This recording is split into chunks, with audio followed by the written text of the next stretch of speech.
Shalom, selamat pagi bagi kita semua. Berjumpa kembali pada sharing renungan firman Tuhan pagi hari ini. Semoga kita tetap sehat dan selalu dalam lindungan Tuhan dimanapun kita berada. Sebelum menikmati sharing renungan firman Tuhan pagi ini, marilah kita berdoa. Bapa yang baik, Bapa yang bertata tinggi di dalam kerajaan surga, sungguh bersyukur dan berterima kasih ya Tuhan atas segala berkat dan kasih karunia-Mu yang masih boleh kami nikmati hingga pada saat pagi hari ini. Ya Bapa, sebelum melakukan segala aktivitas kami hari ini, sebentar kami mau membaca dan merenungkan firman-Mu. Kiranya tolonglah kami ya Tuhan, agar kami dapat mengerti dan memahami firman-Mu yang boleh kami baca pada pagi hari ini. Terima kasih Bapa, terima kasih Yesus, terima kasih ya Roh Kudus. Amin. Renungan firman Tuhan pagi hari ini terambil dari Yesaya pasalnya yang 9, ayatnya yang ke-5. Begini firman Tuhan, sebab seorang anak telah lahir bagi kita, seorang putra telah diberikan untuk kita, lambang pemerintahan ada di atas bahunya, dan namanya disebutkan orang, Penasihat Ajaib, Allah yang perkasa, Bapa yang kekal, Raja Damai. Amin. Pernahkah kamu menaruh harapan pada seseorang, tetapi kemudian mereka mengecewakan kamu? Hal yang tidak bisa kita pungkiri adalah kita hidup di dunia yang rusak, dan bahkan orang-orang terbaik pun akan gagal dan menyebabkan rasa sakit. Jika demikian, apa yang harus kita lakukan? Apakah tidak ada orang lagi yang bisa kita percayai, termasuk orang-orang terdekat kita? Hal ini mungkin membuat kita saat ini menjadi gundah gulana. Seakan-akan tidak ada lagi seorang pun yang bisa kita percaya dan harapkan. Begitulah juga mungkin yang dialami oleh bangsa Israel ketika mereka merasakan pergumulan yang berat. Semua hal seakan-akan hanya memberikan kekecewaan. Namun, Yesaya tahu bahwa ada seorang pribadi yang berbeda. Dia akan selalu dapat diandalkan, konsisten, dan satu-satunya yang kita butuhkan. Dalam Yesaya pasalnya yang ke-9 ayatnya yang ke-5, Nabi Yesaya menunjuk kepada seorang pribadi raja yang memiliki 4 gelar, yaitu Penasihat Ajaib, Allah yang perkasa, Bapa yang kekal, Raja Damai. Namun, apa arti gelar ini? Dan apa untungnya jika kita mengetahui makna dari semua gelar itu? Coba kita melihat makna dari gelar-gelar tersebut. Yang pertama, yaitu Penasihat Ajaib. Adalah seorang yang bijaksana, cerdas, dan penuh belas kasih. Ini adalah tipe pemimpin yang memberikan dukungan, nasihat, dan arahan dalam hidup.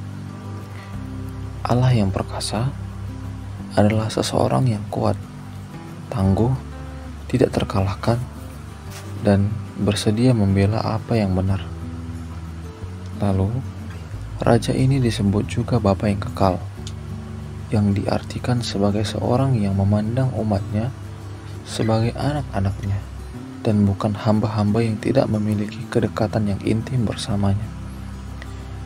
Dan yang terakhir adalah Raja Damai, yang memiliki makna bahwa dia adalah seorang pribadi yang adalah damai itu sendiri.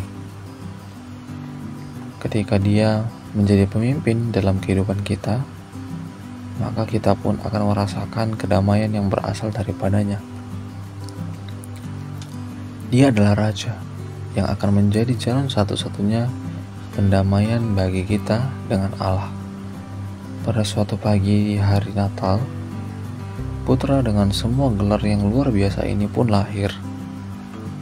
Namun, bukan di istana atau puri, tapi di palungan yang sederhana dan biasa.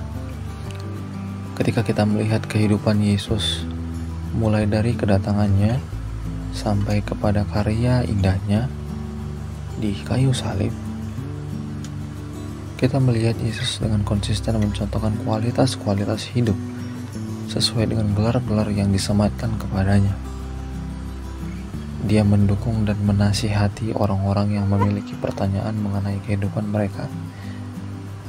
Dia berdiri teguh dalam menghadapi ancaman dan godaan. Dia sangat peduli dengan setiap orang yang dia temui, dan Yesus memberikan hidupnya untuk memulihkan relasi antara Tuhan dan manusia untuk selamanya.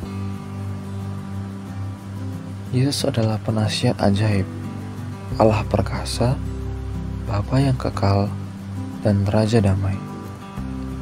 Sudahkah kita melihat Dia dalam setiap peran ini dalam hidup kita? Bagaimana kita melihat hikmat, kekuatan, kebaikan, dan perhatian Yesus yang konsisten dalam hidup kita? Mungkin kita tidak melihatnya sekaligus dalam suatu peristiwa yang kita hadapi. Akan tetapi, jika kita melihat setiap hal yang telah kita lalui, maka kita akan melihat semua peran itu telah dilakukannya bagi kita. Jika di awal kita masih bingung kepada siapa kita percaya dan berharap, kita punya Tuhan Yesus yang selalu dapat menjadi sahabat sejati yang selalu ada bagi kita. Dialah yang dapat kita percaya dalam menjalani setiap kehidupan ini. Walaupun di saat situasinya banyak orang yang membuat kita kecewa, bahkan orang yang terdekat sekalipun, datanglah kepada Tuhan, maka Dia akan memberikan kita kedamaian dan kekuatan dalam menjalani segala hal itu.